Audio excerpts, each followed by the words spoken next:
y destruye todos los demonios, tres espadazos. Descabeza y despachurra todas las figurinas. Y es un escándalo, entonces, no, ya lo detienen, pero se pone furioso otra vez. Vuelve a enloquecer, dentro de aquel realismo que ya está ganando, tiene brotes de locura furiosa de nuevo, como es eso. Claro que recapacita, porque ya no se mantiene tanto en el delirio, y se da cuenta cuando le dicen, pero señor, no se da cuenta usted que es de esto vivo, y termina de conmoverlo, dice, pero nadie negará que Salvea, Melisendra y Gaiferos están ahorita gozando de su solaz, abrazados en su lecho, allá en París. Nadie se lo niega, pero Sancho reparará estos gastos, y yo, corren por mí los costes, o sea, y paga todo el destrozo. Y se viene una negociación de a cómo cada monito, ¿verdad?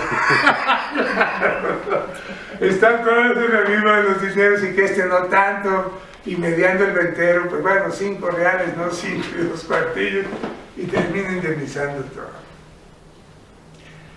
Ahí tenemos otra situación importante. Él se la creyó como nos las creemos todos. Yo iba al cine y me creía lo que estaba pasando 100%. Todavía tenemos que suspender nuestra incredulidad y aceptar la invención que estamos jugando. Porque todo es un juego, como las tablas, como los juegos. También así es la ficción, las obras literarias y las obras filosóficas, todo es el lenguaje. El lenguaje es un juego, son juegos de lenguaje que utilizamos.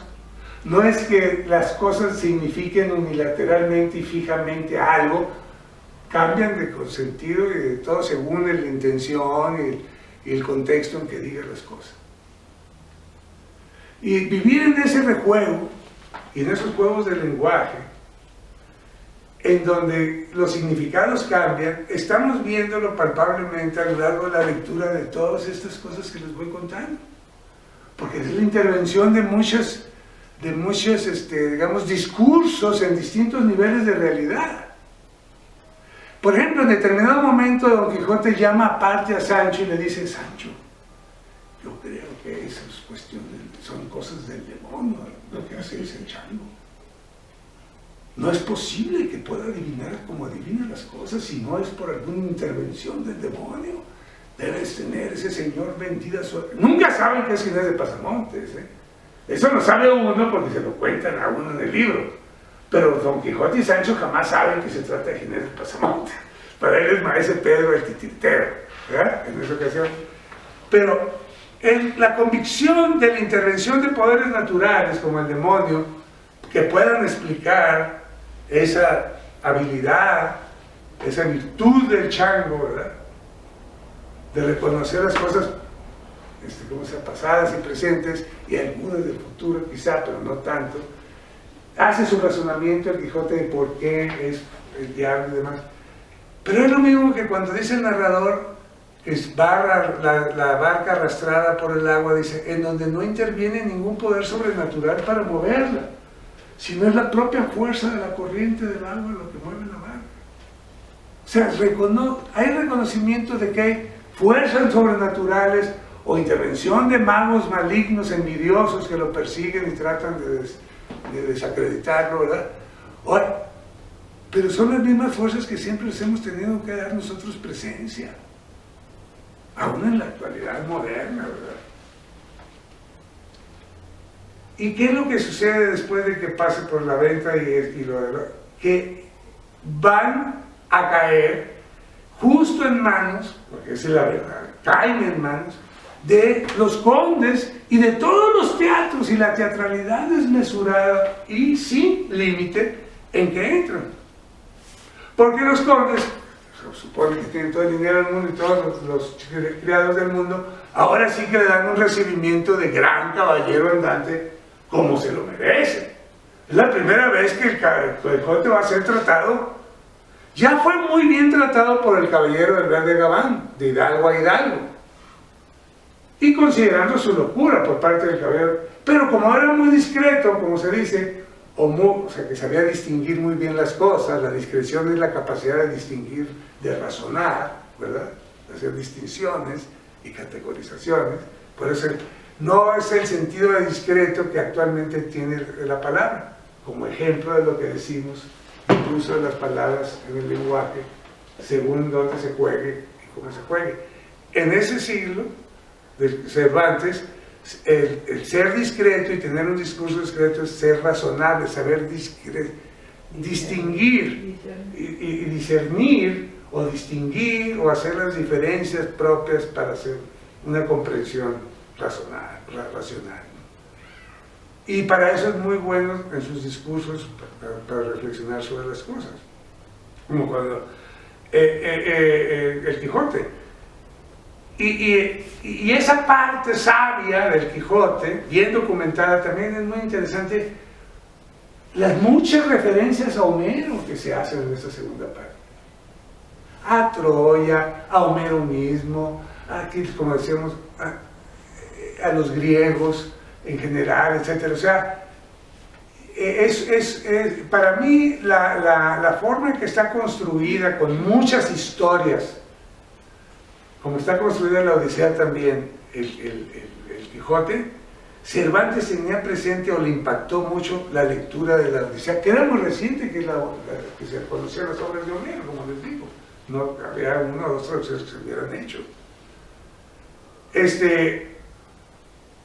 Su visión como artista de presentarnos las mentiras como verdades y las verdades como mentiras, que es, digamos, un Vargas Llosa, su tesis para distinguir lo que es la literatura de la realidad, para justificar la ficción como un espacio, dice Vargas Llosa, en donde podemos realizar nuestros deseos y vivir otras vidas que las limitaciones materiales, económicas o sociales, etcétera, nuestras limitaciones nos impiden vivir.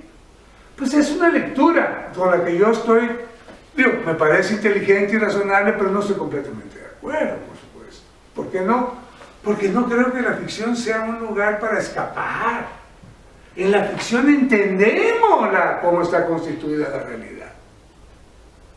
Al darnos cuenta de cómo está constituido el lenguaje y su gran ambigüedad que oculta y muestra, porque así trabaja el lenguaje, mostrando, y al mostrar ocultas, dejas de enfatizar otros aspectos de la realidad para mostrar el que deseas mostrar. Es inevitable que hagas un ocultamiento para que resaltes, es como la sombra de las cosas. Sin la sombra, lo que vemos, los colores y el resplandor del sol, pues se vería plano y sin volumen, sin la presencia hermosa que tenemos en nuestro imaginario, en nuestra sensibilidad. Ese juego como lo sabe el psicoanálisis, el gran descubrimiento de Freud es de que a través del lenguaje ve que la gente manifiesta sus cosas o las oculta, o las tergiversa, o se cuenta cosas en donde está viviendo su verdad tergiversada totalmente, pero sí tiene un fondo de verdad histórica que hay que encontrar, o no histórica en el sentido de que haya sucedido, sino que tiene una importancia prevaleciente emocional en esa persona, esas cosas como las vivió, aunque sea una exageración como las esté percibiendo. No tiene que ser razonable la percepción, es convincente. Tan convincente como es su personaje y la necesidad de la caballería andante en esas épocas para el Quijote. Esa fuerza de la ficción es la que yo quiero resaltar. Porque esa fuerza de la ficción es justo lo que hablamos hace un momento, decía Miki, que como ahorita no hay posibilidad de mostrar una obra de arte, sobre todo se ve en el arte contemporáneo, ¿no?, sin un discurso, que ya hasta los museos y galerías te exigen que no que lleves tu obra de arte, sino que la lleves con el discurso que hay que decir al respecto.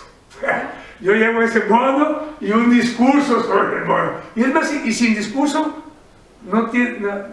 pues la gente se siente, parece, no lo sé, desubicada, o es incapaz de armar el propio, yo no sé, necesitan de su discurso. Bueno, esa es una forma de poner las cosas etiquetadas, estoy haciendo burdo y simplificando las cosas, pero es indispensable. Es lo que hacemos continuamente. No vamos a entrar ahorita en la cuestión de que es artístico, no. Lo que hemos visto es que para que haya algo de motivación interna, ¿qué es lo que nos mueve? A la hora que vemos, por ejemplo, en el caso de los duques, que se burlan descaradamente, se están burlando, haciendo escarnio de ellos, que lo reciben por primera vez como un verdadero caballero andante, con fanfarrias, con grandes banquetes, con ceremonias, con el reconocimiento abierto y total a su importancia, al grado de que empezando, en la primera noche, en la cena donde el eclesiástico típico, el cura que siempre está en todos los palacios o casas de ricos, en ese caso ahí está sentado, ¿verdad? Y en las conversaciones que se están llevando a cabo, pues le parecen un disparate todo lo que dice el Quijote y lo que cuentan, y se da cuenta cómo le siguen la corriente los duques, y se indigna el eclesiástico. Se indigna y se levanta y se va indignadísimo con los duques y aparte con Don Quijote, porque Don Quijote lo confronta y pero le dice, sí, así son los eclesiásticos, como las mujeres, dice. Porque para el Quijote,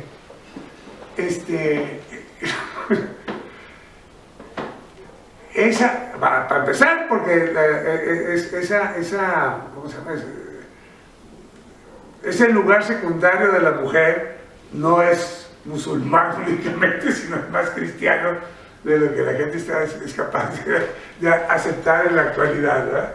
Y que todos lo sabemos. Pero esa comparación es porque las mujeres, los niños y los eclesiásticos no tienen armas con que defenderse. Luego son frágiles y no pueden más que usar la palabra. Y de ahí viene la crítica que hace el Quijote, de que las armas son más gloriosas que las letras. Y el mismo Cervantes, poniendo en boca del Quijote, él que fue soldado y escritor, se consideraba hasta cierto punto que daba más gloria a las armas que las letras. O así lo hace sentir porque lo pone en boca del Quijote. Entonces ese guerrero poeta o ese guerrero letrado, reflexivo, filósofo, llámale como quieras, ¿verdad? Otólogo, como dice Sancho, que dice, ese es mi, vamos, ese sí es un tólogo, en lugar de teólogo, que sabe de las cosas por lo que dice, porque lo admira de corazón. Esa amistad, la amistad del Quijote con Sancho, nunca se les ha resaltado lo suficiente, siempre se ha resaltado, pues, pero es una amistad verdadera. Y al final del libro es donde más nos conmueve, cuando le ruega que no se muera, que se vayan juntos de pastores, ¿verdad? Eso de los pastores ya lo hemos visto que es un tema reiterativo, porque irse al campo a vivir de la poesía, al viento, ¿verdad? Y de cantar tus sentimientos y demás, estaba pues en la idea antigua de los églogas y los pastores se dedicaban. Orfeo es un pastor, los poetas pues míticos son pastores, los que tocaban la flauta y componían. Entonces ese es, digamos, una caracterización del poeta por antonomasia, el pastor que canta, y lo hemos visto a lo largo de la novela que hemos venido contando, cómo cada rato sale. Pues al final, igual, el proyecto era ya abandonar la caballería andante, pero irse de pastores a cantar sus amores, Sancho y el Quijote, cosa que no se lleva a cabo porque muere el Quijote. Y ya no cree en eso Don Quijote cuando muere. Cuando recupera la cordura, esa es la melancólica locura. El cuerdo, como es lo que veíamos la vez pasado, que admite que todos son sueños, que todo lo que crees que es verdad se trastoca en lo contrario, que todo parece una maquinación, y eso te apachurra el corazón, te entristece, sentirte continuamente engañado, defraudado en tus expectativas más nobles, pisoteado por los hechos de la realidad y las burlas de la sociedad, porque te conviertes. El Quijote va desarrollando una sensibilidad de su propia dignidad. Ya cuando empiezan a sentir tanto Sancho como él que se están burlando de ellos los duques y las gentes que los acompañan, que todos son, que más que agasajo parece burla, como dicen, porque es obvio, ¿verdad? De repente, en lugar de lavarse las manos, le llevan aguamaniles para que se limpien las barras. Es que así se usa aquí, porque se están riendo de él y cosas por el estilo. Digo, hablo de trivialidades para ver hasta dónde es indignante para Don Quijote también.